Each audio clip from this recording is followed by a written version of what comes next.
¿Cómo están? Bienvenidos al segundo recurso audiovisual de la unidad 1 de Problemática del Mundo Actual. Esta unidad 1 que se llama La sociedad de hoy y las lógicas del poder. En el primer recurso audiovisual estuvimos charlando un poquito sobre justamente cómo es el marco teórico de la asignatura, es decir, cómo tenemos que aproximarnos a las problemáticas del mundo actual y en el fondo de alguna manera a la asignatura, eh, cómo lo hacen algunos autores, algunos conceptos de algunos autores que nosotros tomamos y hacemos carne, ¿sí? En este segundo recurso audiovisual vamos a profundizar un poco más en ese aspecto, profundizando en lo que es la periodización histórica, ¿sí? Ver justamente cómo se fue dando la problemática a partir de las revoluciones productivas, sobre todo. De a poquito se van a dar cuenta que toda la asignatura tiene este criterio circular o este criterio interrelacionado, que justamente también es ese criterio que uno tiene que tener cuando analiza los problemas del mundo. Está todo interconectado, ¿sí? Es decir, por ahí en este segundo recurso entendemos un poco más el primero, en el tercero entenderemos el segundo, la unidad 1 se va a terminar de comprender con la unidad 2, la 3 y la 4, se da una relación más bien circular entre los distintos temas que vamos a ir caminando juntos. No está de más repetir que estoy a disposición para consultas cuando lo deseen. Eh, y bueno, sin más, me meto de nuevo en la presentación como para charlar un poquito del tema que nos toca hoy. Bien, ¿se acuerdan que veíamos la aproximación? Cómo tiene que ser esa aproximación, tener en cuenta los procesos y no los hechos, ¿no? La cuestión de la red, qué tendencias dominantes hay en esa estructura. Hablábamos del pensamiento complejo de Morin y hablábamos de esa analogía que hace Rifkin con los principios de la termodinámica y cómo también tiene cierta, digamos, semejanza la termodinámica con los que son las transformaciones sociales que hacen justamente a los problemas del mundo de hoy. Bien, esto nos permite, este marco nos permite de alguna manera analizar lo que es la historia, ¿sí?, de la humanidad en general. Porque justamente, como decíamos en el primer recurso, digamos, puede hablar de problemáticas del mundo a partir de que es un ser humano que, digamos, la evolución hizo que tuviera cierta racionalidad que le permite empezar a modificar y transformar el mundo en el que vive, ¿sí? Ese mundo en el que vive, que se ha transformado, de alguna manera se fue transformando justamente por grandes cambios en su manera de vivir, cambios que se fueron dando de manera procesual, muchas veces lento, y eso es lo que Alvin Toffler llama olas, ¿sí? De nuevo, trabajamos mucho con las analogías que nos permiten entender muchísimo mejor a qué se refieren, ¿no?, los cambios, por ejemplo, históricos de la sociedad. Fíjense cómo funciona una ola. De a poco es como que tiene que tener una fuerza que viene hacia atrás para poder tomar impulso, generarse, llegar a una cresta y arrasar con todo lo que tiene delante para volver hacia atrás, ¿no?, y retomar el mismo movimiento. Esta analogía Toffler la utiliza para entender de alguna manera cómo fueron las revoluciones del ser humano que cambiaron su manera de vivir, ¿sí? Entonces él llama la primera ola a la revolución agrícola, que es justamente el paso de lo que es el paleolítico al neolítico, cuando el ser humano empieza a utilizar la agricultura, básicamente. Ya lo vamos a ver.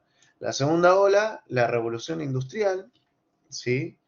Eh, Y la tercera ola, que estamos tal vez atravesando en este momento, la revolución informática. Bien, vamos un poquito a fechas, y acá la aclaración por ahí de fechas, de que son aproximadas realmente, porque, como les decía, uno tiene que analizar procesos y no hechos, entonces tiene que entender que las fechas se van dando de alguna manera como un proceso, ¿no? No es un cambio de un día para el otro. Eh, lo interesante de esta cuestión es que esos, digamos, hay como una hipérbole ahí, es decir, esos cambios, por ejemplo, se necesitaron miles de años para, digamos, se vivieron miles de años en la primera ola, eh, la segunda ola hasta llegar a la tercera, simplemente se necesitaron décadas, podríamos decir. Entonces cada vez los tiempos se van acotando más. Pero básicamente, más o menos en el 8000 antes de Cristo, pasábamos de una época del Paleolítico al Neolítico, aproximadamente siglo XVI-XVII, empezamos a hablar de lo que es la Revolución Industrial, la segunda ola, y a partir de 1970 podemos empezar a hablar aproximadamente de lo que es la tercera ola, ¿no? Eh, Bien, genial. Cada periodo tiene sus características propias. De alguna manera eh, tienen también sus consideraciones de poder, sus consideraciones energéticas, sus consideraciones económicas, sus consideraciones sociales, ¿sí? Vamos a analizar justamente esos pequeños aspectos para entender después los propios, ¿no? Bueno, en primer lugar, esta cuestión de paso del Paleolítico al Neolítico. Acá una primera revolución fundamental en lo que es la revolución productiva. Pasamos de ser cazadores-recolectores, ¿no? En una época muy, muy pasada, a ser agricultores, ¿sí? También está esta cuestión del nomadismo y el sedentarismo, ¿no? Uno se empieza a quedar de alguna manera más quieto en un lugar. ¿Qué pasaba con el cazador-recolector? Es interesante que él vivía de alguna manera una economía de subsistencia. Fíjense que de alguna manera producían para vivir, simplemente era producir para consumir. No había una búsqueda de beneficios económicos o de acumulación de bienes. En cambio, en el Neolítico, cuando ya se empieza a trabajar la tierra, empiezan a surgir algunas cuestiones. Una fundamental y principal, que es tal vez uno de los cambios más grandes que tiene esta época, es el excedente, ¿no? De granos, por ejemplo, que implicaba trabajar la tierra. Claro, el excedente implicaba, por ejemplo, preguntarse quién lo controla, cómo lo dispone, cómo lo distribuye. Entonces empieza a surgir una especie de pirámide de clases sociales. Esta es, por ejemplo, de la cultura azteca, ¿no?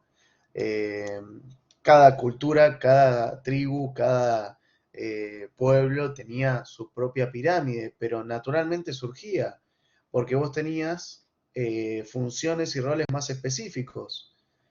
Por más de que antes con los cazadores recolectores vos tenías quienes recolectaban, quienes cazaban, había de alguna manera más horizontalidad.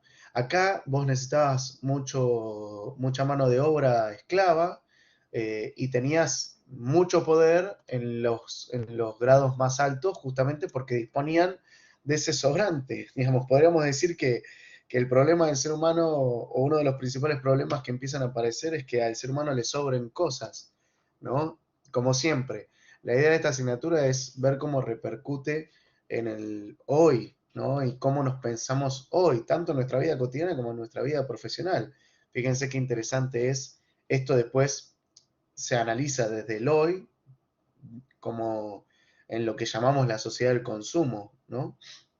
Bueno, otro gran problema es que la Tierra, que en un primer momento era digamos, el ser humano era parte de la tierra, digamos, estaban digamos, estas adoraciones a lo que es la Pachamama, a lo que es Gea en los griegos, eh, esta cuestión de que el ser humano es parte de la naturaleza, la tierra también, digamos, es parte de ese universo natural.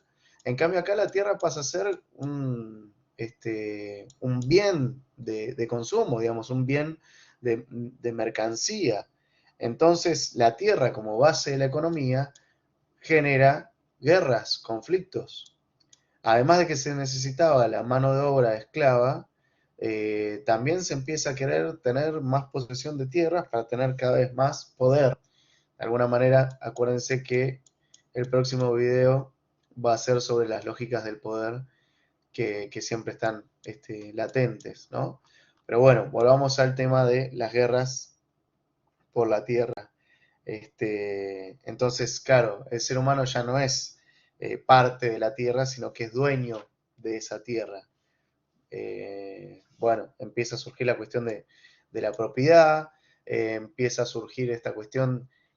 A ver, fíjense también, ¿no?, que de la revolución agrícola, cuando empieza a surgir, hasta lo que es la revolución industrial, hay miles y miles de años. Entonces vos tenés distintas perspectivas de cómo se vive estas características en función de la época, pero, por ejemplo, vos tenés los grandes feudos, donde había relaciones ahí de herencia y de nobleza, entonces estaban, digamos, esta pirámide se daba en función de lo hereditario, etcétera, etcétera. Bueno, muy bien. Vamos entonces a lo que es la segunda ola, ¿no? La segunda ola implica la revolución industrial. Acá se dan miles de cosas, ¿no? Desde lo que es la llegada del europeo al continente americano, la gran revolución de la ciencia, que esto hay un diálogo muy interesante con Introducción al Pensamiento Científico, este paso, si se quiere, de la época medieval a la época moderna, que hace que se empiece a justamente incentivar las cuestiones de índole científica, que permiten grandes inventos. A ver, la tecnología en la primera ola era bastante interesante. Eh, por ejemplo, la cuestión de la energía, ¿no? Eran, por ejemplo, por molinos, se usaban, bueno, de alguna manera también se usaba la madera, se usaba el agua, los animales de tiro, digamos, bueno, ni hablar que en el Paleolítico la energía era directamente la naturaleza, el sol, las plantas, los animales. En cambio, con lo que es la era industrial, el carbón empieza a reemplazar a la madera, después se empieza a trabajar con el petróleo, que ya lo vamos a ver en lo que es la unidad 3, y justamente qué repercusiones tiene con el ambiente, ¿no?, con la ecología. Luego surge la hidráulica nuclear, pero apenas comienza esta segunda ola, esta revolución industrial, de alguna manera cambian los niveles energéticos y se empiezan a hacer fábricas, máquinas, industrias, ferrocarriles, aviación, bueno, periódicos, televisión. De alguna manera tenés grandes avances, ¿no? Ahora, eso trajo muchísimos cambios en comparación con lo anterior. Por ejemplo, la división del trabajo, la cadena de montaje, la producción en serie. Eso hace que haya una nueva forma de organización social, política, jurídica, económica, al punto tal de que nace una nueva clase social que podríamos llamarla la burguesía. Incluso el burgués es el principal autor de lo que es la Revolución Francesa. La Revolución Francesa también se da en esta época y es la que de alguna manera impone la democracia. Interesante punto, también focalizamos ahí en la democracia, que en el fondo significa demos kratos, o sea, demos es pueblo, kratos es poder o gobierno, democracia viene del griego antiguo, de las polis griegas. La democracia es el gobierno del pueblo. Ahora, habría que pensar justamente si realmente el sistema democrático es efectivamente el gobierno del pueblo, ¿no? E incluso según Toffler, las elecciones en realidad lo que hacen es fomentar la ilusión de igualdad, pero nunca se da el real gobierno del pueblo. Incluso la brecha entre representantes y representados es cada vez más lejana, ¿no? Eh, pero bueno, estábamos con el tema de la Revolución Francesa, las características que tiene un poco esta revolución industrial, que se ven muy reflejadas en la película de Tiempos Modernos de Chaplin, ¿no? De alguna manera, esa es la nueva manera que se tiene de trabajar, de vivir, eh, donde ya no se vive en el campo, sino que se empiezan a concentrar las personas en las grandes ciudades, ¿sí? Donde el comercio empieza a estar en auge, los lazos contractuales empiezan a reemplazar las relaciones de parentesco o las relaciones feudales, esas relaciones que se daban tal vez por nobleza también incluso, se deja de lado para hablar de términos contractuales. Eh, Bien, algunos principios que se viven en esta época, la uniformización, es decir, la producción en serie, como os decía, realizar productos idénticos, y acá lo tenemos que nombrar a Frederick Taylor, que estandariza esta división del trabajo y la automatización de los movimientos de los obreros para adaptarlos a los ritmos de las máquinas. Ni hablar que acá también es el surgimiento, el auge de lo que como lo conocemos hoy, medio, digamos, algunas cuestiones que del sistema educativo todavía no se modifican, como la cuestión de la homogeneidad. Hay algunas búsquedas pedagógicas diferentes, pero es difícil el cambio, justamente porque está muy arraigado aún esta cuestión de el mismo aprendizaje, la misma metodología, etcétera, etcétera. Bueno, la sincronización, la concentración, esto que les decía es concentrarse en las grandes ciudades, la maximización, es decir, sacar el mayor provecho, que llevaba justamente a que muchos abusen y los trabajadores, los obreros tengan que estar 12, 13 horas seguidas trabajando para justamente lograr esa maximización del crecimiento, acá teniendo una gran indiferencia por lo que es el medio ambiente, ¿no? La centralización, otro aspecto fundamental, considerando también que se empiezan a generar los sistemas, ¿no? Como le decía recién, el sistema educativo, es decir, ya no es una educación particularizada, sino que es un gran sistema centralizado.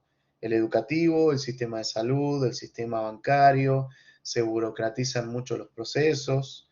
Eso es un poco la característica de esta época. Otra característica fundamental en relación con lo que hablábamos recién de la democracia es el nacimiento de las naciones, ¿no? De los estados nacionales, eh, que eso lleva a que esos grandes estados se empiecen a generar colonias, ¿no? Es claro el dato del colonialismo español en América, Portugal en lo que es Brasil, Gran Bretaña por todo el globo, desde India hasta Estados Unidos, Canadá, bueno, Francia, en África mismo, Oceanía, el colonialismo y el imperialismo se hizo global. Fíjense, les leo un dato. En 1492, cuando Colón llega aquí a América, los europeos controlaban solamente el 9% del globo. Para 1801, es decir, 300 años aproximadamente después, dominaban la tercera parte del mundo, o sea, del 9% se fueron al 33%. Para 1880, 80 años después, las dos terceras partes, o sea, se fueron al doble de lo que en solo 80 años. Y ya en 1935, los europeos controlaban políticamente el 85% de la tierra firme del planeta. y el 70% de su población. A ver, pensar estos datos nos permiten pensar las problemáticas del mundo actual, ¿no? No está, digamos, no por nada tenemos una sociedad sí, eurocéntrica, podríamos decir. Digamos, fíjense de nuevo, el 85% de la tierra firme en 1935. Bueno, el 70% de su población. Y hay, de nuevo, siempre la relación con el poder. Hay hoy en día aún un gran poder latente. Bien, de alguna manera este tipo de economía que surge necesitaba un gran comercio y cada vez se empezaba como a invadir más el mundo, ¿no? Fíjense, en el Paleolítico hablábamos, el ser humano era parte de la naturaleza. En el Neolítico, con la agricultura, podría decirse que era dueño de la naturaleza. Con esta revolución industrial ya no es solo dueño, sino que la domina a la naturaleza, la transforma y, como veremos también en otra de las unidades, la destruye, lamentablemente. Bueno, muy bien. Acá está la relación enorme con la ecología.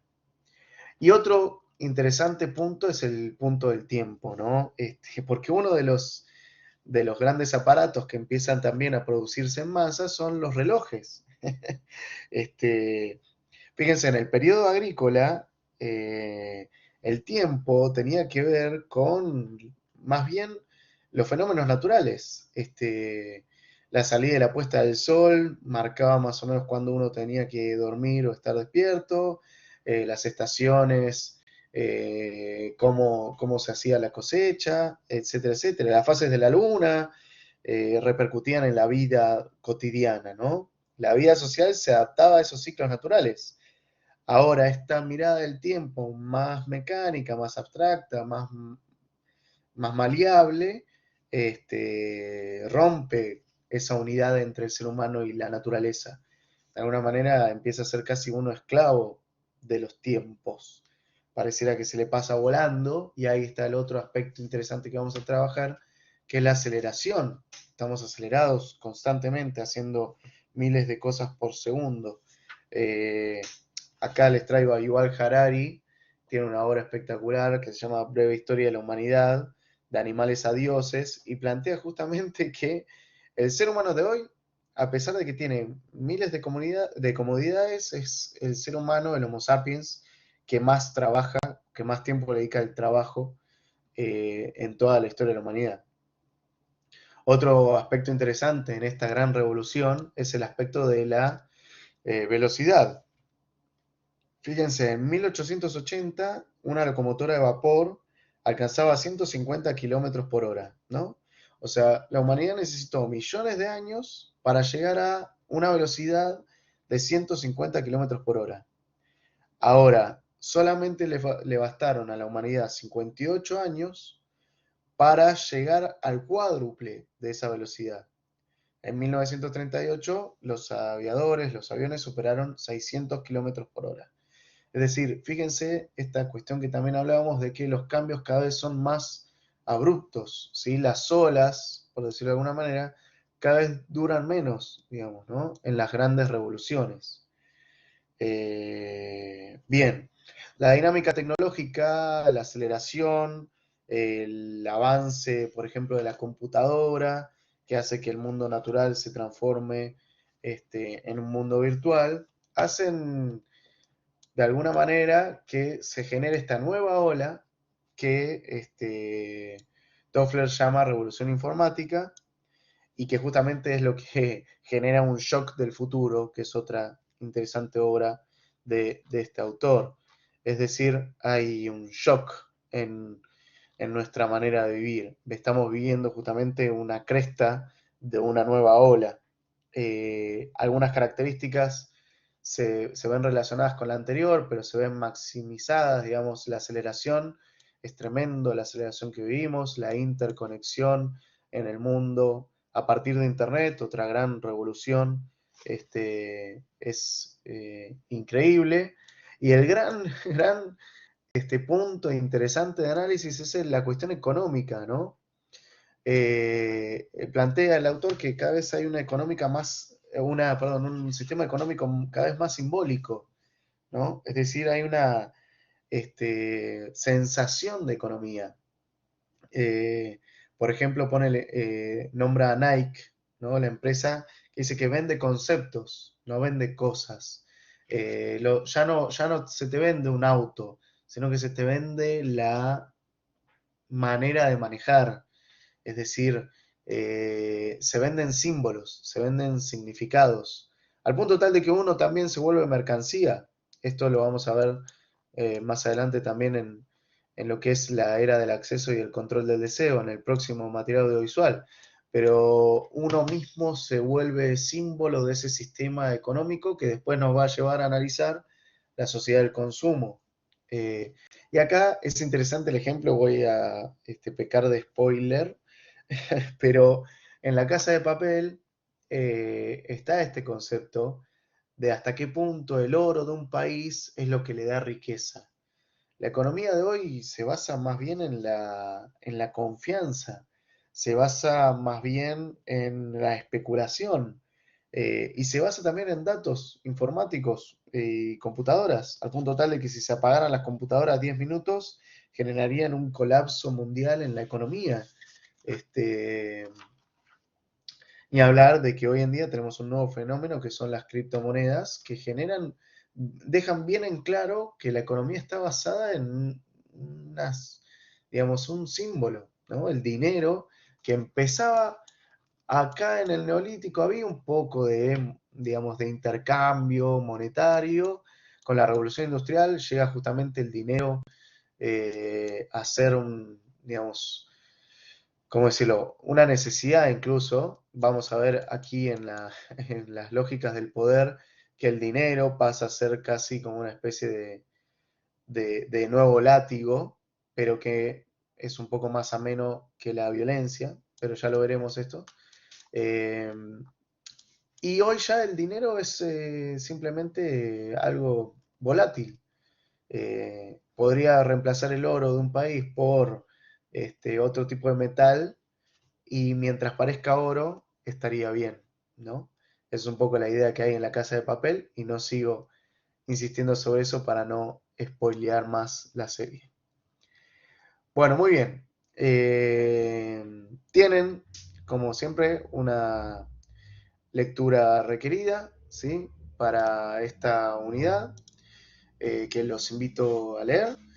Eh, si no lo han hecho, el itinerario del aprendizaje, la y bueno, y los invito también a realizar la actividad que viene a continuación de este apartado. Son muchos los temas, es un poco complejo. Si están un poco este, como muy cargados de información, no se preocupen, uno puede volver a ver el video y estar más tranquilo y ver cómo se relaciona esto con la actualidad, y de a poquito también en los encuentros vamos a ir profundizando mucho más en estas miradas. Bueno, nos vemos en el próximo recurso audiovisual y gracias por observar.